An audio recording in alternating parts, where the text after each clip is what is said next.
Today's book is Giraffes Can't Dance by Giles Andreae and Guy Parker Reese. Gerald was a tall giraffe whose neck was long and slim, but his knees were awfully crooked and his legs were rather thin. He was very good at standing still and munching shoots off trees, but when he tried to run around, he buckled at the knees. Now, every year in Africa, they hold a jungle dance where every single animal turns up to skip and prance. And this year, when the day arrived, poor Gerald felt so sad because when it came to dancing, he was really very bad. The warthogs started waltzing, the rhinos rock and rolled, the lions danced a tango that was elegant and bold.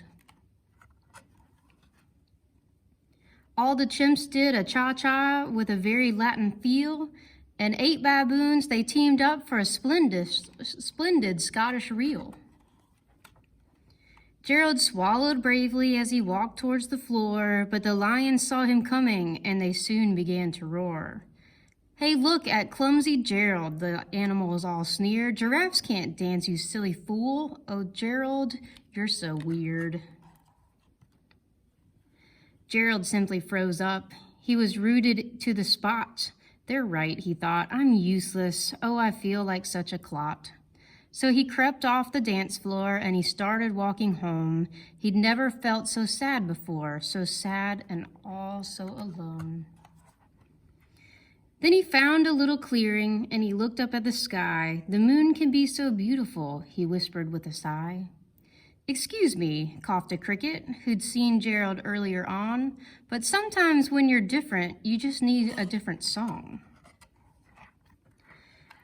Listen to the swaying grass and listen to the trees, to the sweetest music. To me, the sweetest music is the branches in the breeze. So imagine that the lovely moon is playing just for you. Everything makes music if you really want it to. With that, the cricket smiled and picked up his violin. Then Gerald felt his body do the most amazing thing. His hooves had started shuffling, making circles on the ground. His neck was gently swaying, and his tail was swishing round. He threw his legs out sideways, and he swung them everywhere. Then he did a backward somersault and leapt up in the air.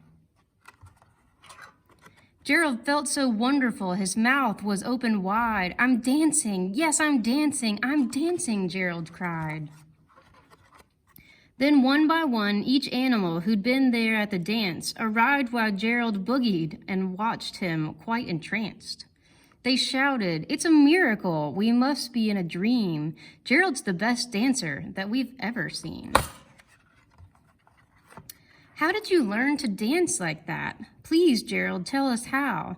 But Gerald simply twirled around and finished with a bow.